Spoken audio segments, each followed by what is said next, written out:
Okay, so I have some questions from Instagram from some people.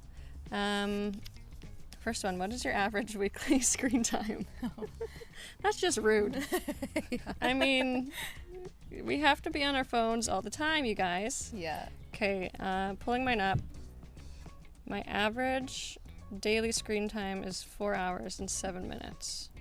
I just checked mine. We're over 6 hours. Oops. It's all right. Just like, yes, so for notifications, my average per day is 272, but like on Monday I had 380 notifications. Like that, I've never looked at this before. And I'm like, oh my God, this is a lot. And it's like text messages and Gmail. Like that's the majority of it. Every showing, every client call or like text and notification, they're constant. So every minute. When you see us on your phones, it's because we need to be on our phones. I'm sorry. It's our job. It's our job. Okay, next question. As busy bees, how do you two keep balance between your work/life? We don't. No. We're being try. texted constantly.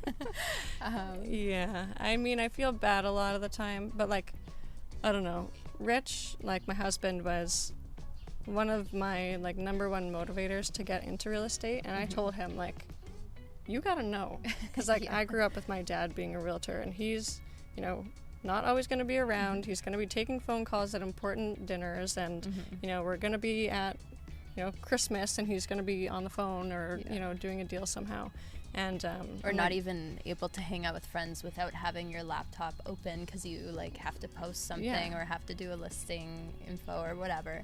Yeah, like it's constant. So I think for me it was just communicating that in advance and making sure that he was going to be on board even though it was going to be that busy, and he was like, of course. Yeah.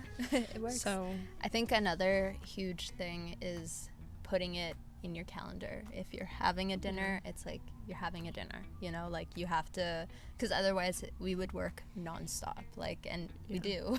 But just to make sure that like, okay, like I just want to get my nails done, I'm gonna put it in the calendar, and then for that 1 hour, no work, you know, it's set. Except doing answering phone calls if you have to, but we'll answer texts, but you know, at least we're somewhere else. But no, it's hard, it's constant. I think for the first year, I'm now like at the point where I don't bring my laptop with me every single place I go.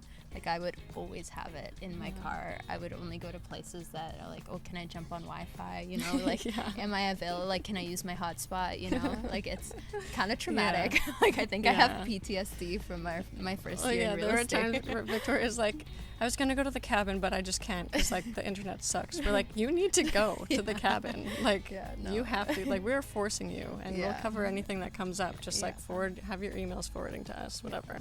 But then they got better internet at the cabin, so it's okay. We're good. I can do it anywhere. It's a juggling act, and I think like it's like now there's a rule at our family dinners that there's no talking shop between George and I, and it's hard. We're just like like staring at each other like, hey, you know, like, okay, did you get that side? Okay, good.